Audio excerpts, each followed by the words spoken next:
Hello and welcome to DSCJ home classes. Students, continue करते हैं history का chapter number 1, the French revolution part 8। और आज का हमारा टॉपिक है the abolition of slavery. One of the most revolutionary social reforms of the Jacobin regime was the abolition of slavery in the French colonies. Jacobin regime, Jacobin की जो सरकार थी Robespierre के टाइम, वह भी फ्रेंच कॉलोनीज से slavery को abolish करना चाहती थी, गुलामी को ख़त्म करना चाहती थी। ये एक बहुत बड़ा सोशल रिफॉर्म था, बदलाव था जो वे लाना चाहती थी। पॉसिबल नहीं था, लेकिन ऐसा वो करना चाहते थे। The colonies in the Caribbean, Martinique, Guadeloupe and San Domingo were important suppliers of commodities such as tobacco, indigo, sugar and coffee. Caribbean sea के कुछ कॉलोनीज थी जिनका नाम था Martinique, Guadeloupe and San Domingo. ये तीन बहुत ही इंपॉर्टेंट जगहें थी, बहुत ही इंपॉर्टेंट सप्लायर्स इन्हें कहेंगे, क्योंकि ये अपनी जगहों से कुछ कमोडिटीज सप्लाई किया करती थी, जैसे टोबैको, इंडिगो, शुगर और कॉफ़ी। ये चारों कमोडिटीज़ जो थी ये बहुत ही ख़ास चीज़ें थी। इन चीज़ों का सेवन वहाँ के मैक्सिमम लोग किया करते थे। सिर्फ फ्रांस की ही नहीं बल्कि यूरोप की कई कंट्रीज़ में इन चीज़ों का सेवन होता था, जिनसे वहाँ की इकोनॉमिक कंडीशन काफ़ी अच्छी हो सकती थी। अब ये प्लांटेशन तो वे लोग करते थे और करना चाहते थे, लेकिन उनके पास इन प्लांटेशन के लिए लेबर की कमी थी, मज़दूर ही नहीं थे। तो इन यूरोपियन कंट्रीज़ ने क्या किया, इन्होंने सोचा कि स्लेव ट्रेड शुरू होना चाहिए। स्लेव ट्रेड का मतलब है, नाम से ही पता चलता है, स्लेव यानी गुलाम, ट्रेड मतलब व्यापार। अब इन गुलामों का व्यापार शुरू होने लगा, यानी कि एक देश से गुलामों को दूसरे देश में भेजा जाने लगा। फिर वहाँ से वहाँ के गुलामों को वहाँ के लोगों को अपने देश में बुलाया जाता था और उनसे अपने देश में गुलामी की करवाई जाने लगी। तो ये स्लेव ट्रेड की शुरुआत हुई 19th सेंचुरी में। और सबसे पहले जो स्लेव ट्रेड देखा गया था वह यूरोप, अफ्रीका और अमेरिका के बीच में देखा गया, यानी ये तीनों कंट्रीज़ एक दूसरे को गुलाम बेचा करती थी। और Europeans did not want to go and work in distant and unfamiliar lands. अब बहुत सारे यूरोपियंस ऐसे थे जो दूसरी लैंड पर, दूसरी ज़मीन पर नहीं जाना चाहते थे, जो ज़मीन उनके देश से बहुत दूर है, अनफैमिलियर है, जानी पहचानी नहीं है, वह वहाँ पर नहीं जाना चाहते थे। लेकिन उनको ज़बरदस्ती भेजा जाता था, क्योंकि अब स्लेव ट्रेड की तो शुरुआत हो गई थी ना। अब कुछ बिजनेसमैन जो थे, जो इस व्यापार को कर रहे थे, तो उन्होंने तो अब ज़बरदस्ती इनको भेजना शुरू कर दिया। The slaves were packed tightly into ships for the 3 months long voyage across the Atlantic to the Caribbean. गुलामों को शिप्स पर टाइटली बांध लिया जाता था और कम से कम 3 महीने का सफ़र होता था उनका समुंदर में। बहुत लंबा वॉयेज था। वॉयेज का मतलब होता है बहुत लंबी जर्नी होती थी उनकी ये। तो 3 महीने तक उनको बंदी बनाकर शिप में रखा जाता था और फिर ये शिप अटलांटिक सी से होकर कैरेबियन सी की ओर जाती थी।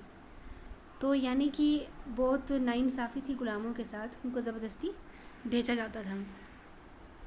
There they were sold to plantation owners. फिर इन गुलामों को प्लांटेशन के जो मालिक थे उनको बेचा जाता था।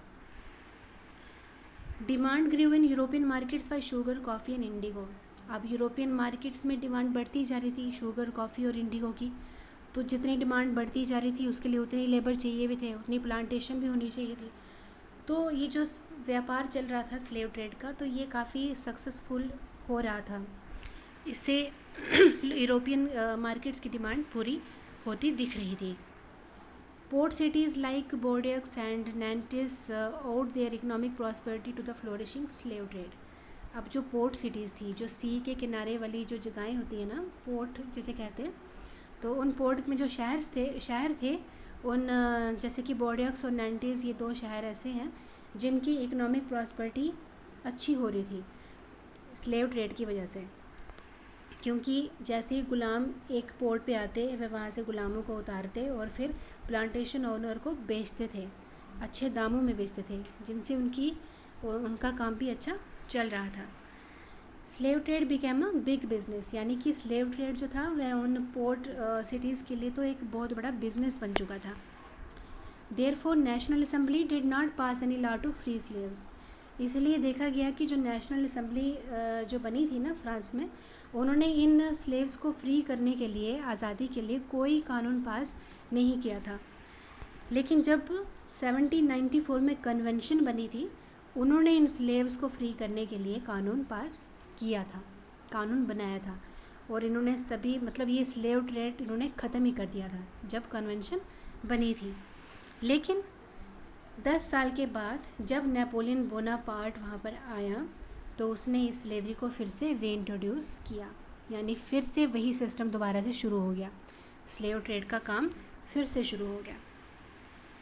Finally in 1848 slavery was abolished in French colonies. और फिर फाइनली 1848 में फ्रेंच कॉलोनीज से पूरी तरीके से गुलामी ख़त्म की गई. The revolution and everyday life. The years following 1789 in France saw many such changes in the lives of men, women and children. जब ये फ्रेंच रेवोल्यूशन चल रहा था, ये 1789 के बाद के साल जितने भी साल थे उनमें काफ़ी बदलाव देखने को मिला. मर्दों के लिए बदलाव देखने को मिला, औरतों के लिए, बच्चों के लिए.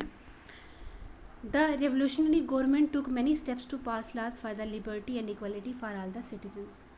अब वो बदलाव क्या था, मतलब हर एक नागरिक के लिए इक्वलिटी और लिबर्टी के लिए कानून बनाए गए थे. हर इंसान को उनके हक मिल रहे थे, उनके राइट्स मिल रहे थे. One important law that came into effect soon was the abolition of censorship after 1789. एक इम्पॉर्टेंट कानून बनाया गया था लोगों के लिए. वो क्या था? Abolition of censorship. सेंसरशिप का मतलब होता है कि मतलब हर किसी को बोलने का हक है, लिखने का हक है. वह चाहे तो बुक छाप सकता है, न्यूज़पेपर छाप सकता है, कुछ भी, मतलब उस पर कुछ भी आप न्यूज़ दे सकते हो, अपनी राय रख सकते हो. तो सेंसरशिप जब लगती है तो इसका मतलब है कि आपको कुछ भी, किसी के बारे में कुछ भी लिखने का हक नहीं है, कुछ भी बोलने का हक नहीं है. तो ये 1789 से पहले सेंसरशिप वहाँ पर लगाई गई थी, यानी कि लोगों को चुप ही रहना पड़ता था, उनको कुछ भी बोलने का हक नहीं था. लेकिन 1789 जब रेवोल्यूशन स्टार्ट हुआ तो उसके बाद रेवोल्यूशनरी गवर्नमेंट ने सबसे पहला काम यही किया, उन्होंने वहाँ से सेंसरशिप को एबॉलिश कर दिया, ख़त्म कर दिया. यानी कि अब लोगों को उन बोलने का हक मिला, लिखने का हक मिला. Now books, newspapers, place could be published. अब लोग लिख बोल सकते थे तो उन्होंने फिर नई नई किताबें लिखना शुरू की, न्यूज़पेपर्स पे खबर छापना शुरू कर दी. चाहे वह खबर अच्छी हो या बुरी हो, अब वह छाप देते थे. Some natural rights like freedom of speech and expression was now declared. मतलब सेंसरशिप का ख़त्म होने का मतलब ही यही है कि अब बोलने की आज़ादी लोगों को मिली थी, जो कि उनके नेचुरल राइट्स हैं लोगों के, वह उनको अब मिल चुके थे. जैसे बोलने का, एक्सप्रेस करने की आज़ादी उनको मिली थी. Freedom of press also meant that opposing views of events could be expressed. तो सेंसरशिप का ख़त्म होना यानी कि प्रेस को आज़ादी मिल जाना. तो अब इंसान अच्छे व्यूज़ भी रख सकता था और जो उनको ख़राब लगता वह वो भी मतलब अपने व्यूज़ बता सकता था. जिसके बारे में कुछ भी बोलना है वह वो एक्सप्रेस कर सकता था, चाहे वो गलत लगे या किसी को अच्छा लगे तो वह वो कर सकते थे. तो कंक्लूजन क्या है इसका? इन 1804 Napoleon Bonaparte crowned himself emperor of France. तो मैंने आपको पहले बताया कि नेपोलियन बोनापार्ट एक ऐसे इंसान थे जिन्होंने पहले तो फ्रेंच रेवोल्यूशन में ही हिस्सा लिया था, अच्छा काम किया था लोगों के लिए. उन्होंने काफ़ी अच्छे काम किए, बहुत सारी चीज़ें जिनसे लोग परेशान थे वह सारी चीज़ें ख़त्म कर दी. लेकिन बाद में उसने सोचा कि क्यों ना मैं इस सिचुएशन का एक अलग फ़ायदा उठाऊं. तो उसने क्या किया, अपने आप को पहले एम्परर घोषित कर दिया. उसके बाद मैनी पीपल सा नेपोलियन एज ए लिबरेटर. बहुत सारे लोग नेपोलियन को एज ए लिबरेटर देखते थे, यानी कि उसने कुछ अच्छे काम किए थे ना, जो मतलब कि उन लोगों को लग रहा था ये हमें आज़ादी दिला रहा है. तो लिबर्टी दिला रहा है, तो इसलिए उसको लिबरेटर मानते थे।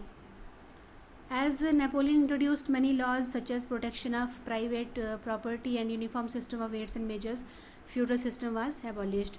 तो क्यों मानते थे वो लिबरेटर? क्योंकि नेपोलियन बोनापार्ट ने कुछ अच्छे काम किए थे। वह काम कौन से थे? प्राइवेट प्रॉपर्टी को प्रोटेक्ट किया, फिर वेट्स और मेजर्स को मतलब यूनिफॉर्म सिस्टम रखा ना, एक जैसा वेट्स एंड मेजर्स की शुरुआत हुई। उसके बाद फ्यूडल सिस्टम जो था उसको ख़त्म कर दिया। तो ये कुछ अच्छे काम थे जिससे फ्रांस के लोग इंस्पायर थे और वो ऐसे एज अ लिबरेटर मानते थे। But soon Napoleon started conquering neighbouring countries. बस फिर वही हुआ, नेपोलियन ने जल्दी ही, जैसे उसको लगा कि अब लोग तो मुझे मसीहा मानते हैं, मुझे मतलब मेरी काम से खुश हैं, तो उसने क्या किया, नेबरिंग कंट्रीज़ को कन्क्यूर करना शुरू कर दिया, पड़ोसी देशों पर कब्ज़ा करना शुरू कर दिया। And finally in 1815 he was defeated by 4 countries, Russia, Britain and America, collectively at Waterloo. और फाइनली लास्ट में क्या हुआ था 1815 में, ये 4 कंट्रीज़ जो हैं, रशिया, ब्रिटेन और अमेरिका, इन चारों ने मिलकर नेपोलियन बोनापार्ट को वाटरलू में एक युद्ध हुआ था वहाँ पर, उस युद्ध में हरा दिया। The ideas of liberty and democratic rights were the most important legacy of the French revolution. These ideas separate from France to the rest of Europe during the 19th century।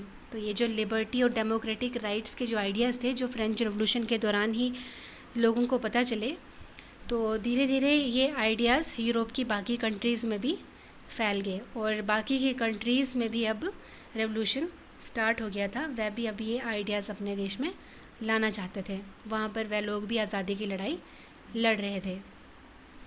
Tipu Sultan and Raja Ram Mohan Roy are 2 examples of individuals who responded to the ideas coming from revolutionary France.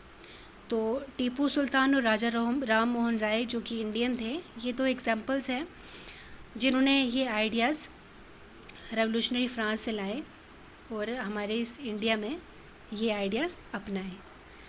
तो यहीं पर हमारा ये lesson complete होता है। Thank you so much.